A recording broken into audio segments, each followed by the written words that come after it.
Alright, I received an email. Let me read it to you. Hello, I have a 1982 Evinrude 150. I have wires coming from the trim motor that end with a male connector. I also have wires coming from the controller that end in a male connector. My question is, what harness do I need to connect the two? I've got the motor with nothing put together, and I've figured out everything but this trim wiring. Thanks. So this is a pretty easy thing to figure out once you kind of understand how it all works. So let me go out to the garage and I will show you everything you need to know. So there is a possibility your engine didn't come with power trim and tilt, that it was added in. That would explain why you don't have any of the parts you need. Or it's also possible that it had a problem and somebody removed it and installed a harness on the boat itself. Or it's possible somebody started taking apart the motor and lost everything. There could be all kinds of reasons why you're missing parts. Could be anything, but you are, so let's go ahead and show you what you need here. So this is what the power trim and tilt unit looks like inside your motor. There's two different types, commonly a 3-wire and a 2-wire. This particular one is out of the 70s motor, so it is a 3-wire. You've indicated you have a 2-wire male plug in your motor, so you definitely have a 2-wire unit. So again, just for reference for other people, this is what the 3-wire looks like. Its setup is completely different from what you have. So here is a standard Evinrude OMC Johnson controller. This particular one has power trim and tilt. Not all of them do. So this little harness that comes out of the handle here has your 3-wire male switch coming off the end, or 3-wire male connector. So let's say you didn't have a controller like this and used, I don't know, a binnacle or something that didn't have the switch. You could also install, a standard non-latching rocker switch inside of there, which would in turn act the same way as one of these. But you have a controller with this plug, so we'll be concentrating on this. Here is probably a decently crucial part. This is your trim harness. This connects to the relay box. This plug connects to the handle of your controller, and these two wires connect to the back of your trim gauge.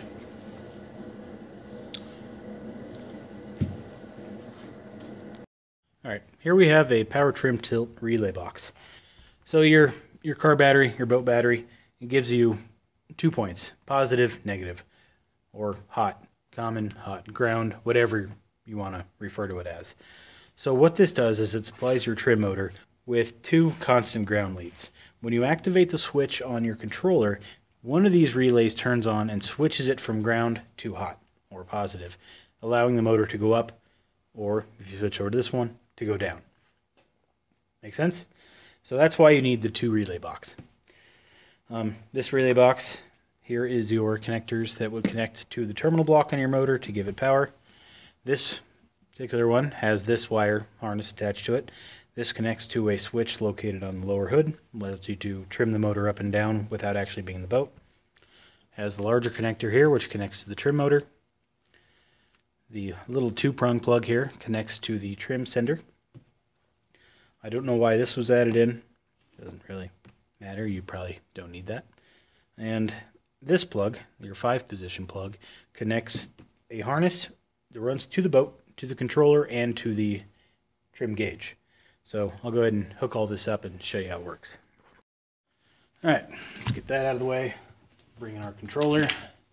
Let's put it off the corner. Now, keep in mind, this is your 3-prong plug coming off the controller. So I'm just going to set that off to the little bit out of view here. So your 3-prong plug connects to one of these. This is your harness that runs through the boat and connects everything together. That plugs in to your controller. The big end plugs into the relay box, like so. Relay box gets hooked up to your battery. And then the large plug then gets plugged into your trim motor. Now mind you, that doesn't have a plug on it, but I'm just going to go ahead and pretend it did. So that's where that plugs in. The little one then plugs into the trim gauge that this does not have. Little one, then plugs in the trim sender.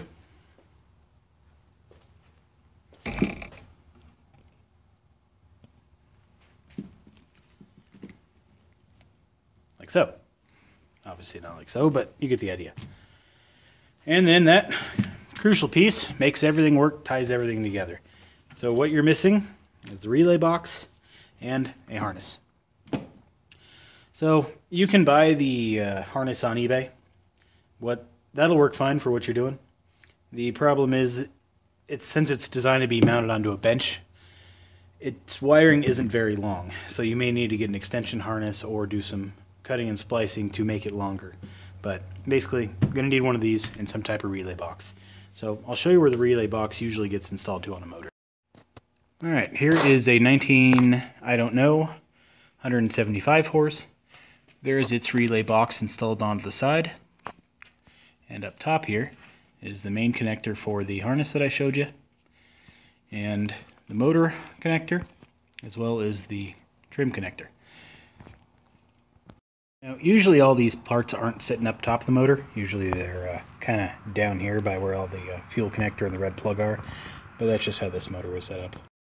Alright, this is a 1994 motor. This is the engine I went and took the box off of for my demonstration. Night vision kicked in on my phone here while I was coming over here, so it's a little darker. But these two holes are where that trim box got installed, or that relay box. And again, it uses a different type of connectors, but here are its plugs. Now, your engine doesn't have one of these because of its age. I didn't usually start seeing these types until the 90s, but this is another version of the relay box or tilt trim box. Works identically, different plug ends, and it also mounts over to the side. That's actually a pretty good harness just because it seems smaller, more compact. But that is basically the gist of it. Your controller hooks up to the wiring hooks up to the relay box hooks up to the power trim tilt unit. So in closing, I hope this pile of random, messy, dirty, disgusting parts helped you. Yeah, if you got any more questions, just let me know.